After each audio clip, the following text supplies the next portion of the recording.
दुष्यंत जी, जो आज की तारीख में हम देखते हैं कि संवैधानिक पदों से रिटायर होते ही किसी का राज्यसभा सांसद बनना, तो किसी को गवर्नर बनाना, ये क्या संदेश देता है?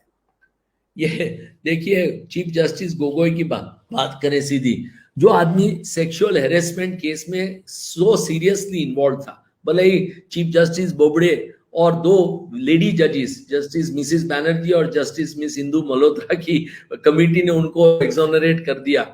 दुख की बात है कि हमारे देश में यही प्रॉब्लम है कि स्त्रियों के सबसे बड़े दुश्मन स्त्री हैं। ये एक ओपन एंड शट केस था।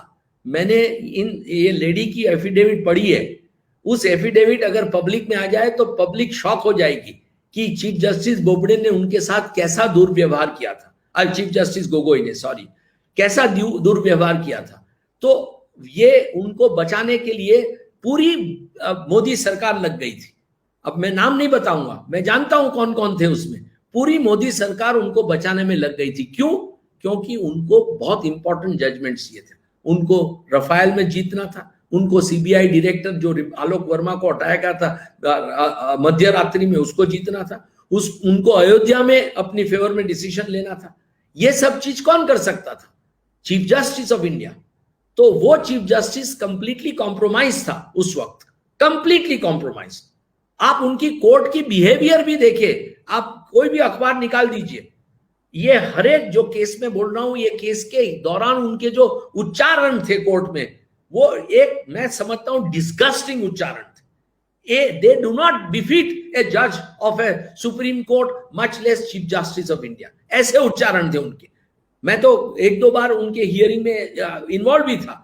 और इतनी खराब बिहेवियर, क्योंकि उनको सरकार ने घेर लिया था उस चक्कर में, और ये सब उनको सरकार को फायदा मिला तो नेचुरली क्विड प्रो को था, तो सरकार ने उनको तुरंत राज्यसभा दे दी। उसमें कोई शक की बात नहीं है कि ये एक बहुत क्विड प्रो को है। उन्होंने जजमेंट दिए सरकार के फेवर में, इन्होंने, सरकार ने उनको राज्यसभा दे दी। क्योंकि ये चीफ जस्टिस इतना डरा हुआ है, उसको Z+ सिक्योरिटी दे गई है। क्यों? उसके बंगले के आसपास कोई 50 आदमी उसको गार्ड कर रहे हैं। अब इट इज इम्पॉसिबल। मेरे पिताजी खुद हाईकोर्ट जज थे। मैंने कभी नहीं देखा कि हमारे घर के बाहर एक पुलिसमैन खड़ा था जब वो जज भी थे। तभी भी रिटायर होने के बाद तो सवाल ही नहीं उठता था। सवाल ही नहीं उठता। तो ये पब्लिक देखिए, ये वेस्टफुल एक्सपेंडिचर जो हो रहा है ना, आज पूरे देश में कम से कम 2-3 लाख पुलिसकर्मी तो खाली ये सो कॉल्ड वीआईपीओ को गार्ड कर रहे हैं। आप इनका खर्चा गिन लीजिए। एक आदमी का खर्चा साल का कम से कम 15 लाख रुपया हो रहा है। तो उसके ऊपर ट्रेनिंग से लेके रिटायरमेंट तक ये 15 लाख, 3 लाख लोग, इन सब लोगों को प्रोटेक्ट कर रहे हैं। क्यों? अब शौक की बात है कि एक एक आदमी को आप, अब देखिए, आज पढ़ा वेस्ट बंगाल में हर एक एमएलए को सरकार ने ZY फलानी डिग्री दे दी। अरे आप पब्लिक लाइफ में आए हो तो पब्लिक को फेस करने की हिम्मत रखिए। आपको क्या सिक्योरिटी की जरूरत है? इसलिए CISF और CRPF को क्रिएट किया गया है, इसलिए नेशनल सिक्योरिटी गार्ड को क्रिएट किया गया है कि ये वीआईपीओ को प्रोटेक्ट करते रहे। तो ये एक, दिस, हमारे यहाँ कोई अकाउंटेबिलिटी रही नहीं है। ये सब लोग, ये जो सत्ता में लोग हैं, ये देश को अपनी प्राइवेट प्रॉपर्टी समझते हैं, और उसको प्राइवेट प्रॉपर्टी के हिसाब से हर एक चीफ मिनिस्टर, देखिए आप, एक स्टेट का प्लेन नया खरीद लेते हैं और वो प्लेन में घूमते रहते हैं। अब क्या जरूरत है चीफ मिनिस्टरों को प्लेन में घूमने की? अगर गाड़ी से जाएंगे तो लोगों की समस्या समझेंगे, लोगों का दुख समझेंगे, लोगों की स्थिति देखेंगे। प्लेन में क्या देख सकते हैं ऊपर से?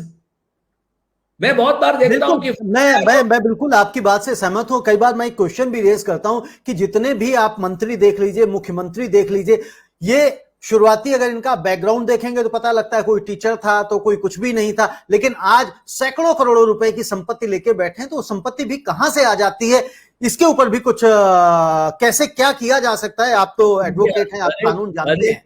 हर एक आदमी, उसमें थोड़े बहुत ऑनेस्ट भी है, मैं सबके लिए नहीं बोलूंगा, बट बहुत ज्यादातर लोग जो पब्लिक लाइफ में आते हैं, सरपंच से लेके प्रधानमंत्री तक, अब मैं नरेंद्र मोदी जी की बात नहीं कर रहा हूं, बट जैसे मंत्री तक, हर एक के कोई भी किसी का कोई बैकग्राउंड नहीं होता है, कोई अपनी पर्सनल लाइफ में सक्सेसफुल नहीं होता है। ज्यादातर लोग 90% लोग कि कोई जी सक्सेसफुल बिजनेसमैन है, कोई सक्सेसफुल लॉयर है, कोई सक्सेसफुल डॉक्टर है, कोई सक्सेसफुल आर्किटेक्ट है, कोई सक्सेसफुल फार्मर है, कुछ भी।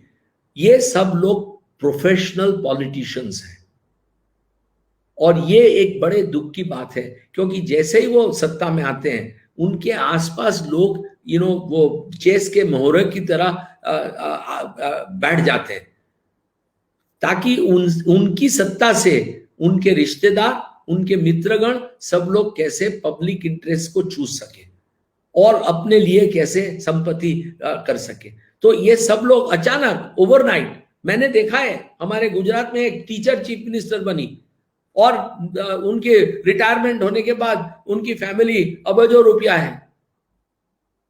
तो ये सब हर एक जगह चारों तरफ मैं देख रहा हूं कि पब्लिक लाइफ में politicians suddenly overnight become so rich कि और लोग देखते हैं फिर भी उनको चुनते हैं। मैं फिर तो भी चुनते हैं और लोग उसके बावजूद भी उनके ऊपर भरोसा करते हैं कि हाँ हाँ भाई यही नेता है, और समझ नहीं पाते।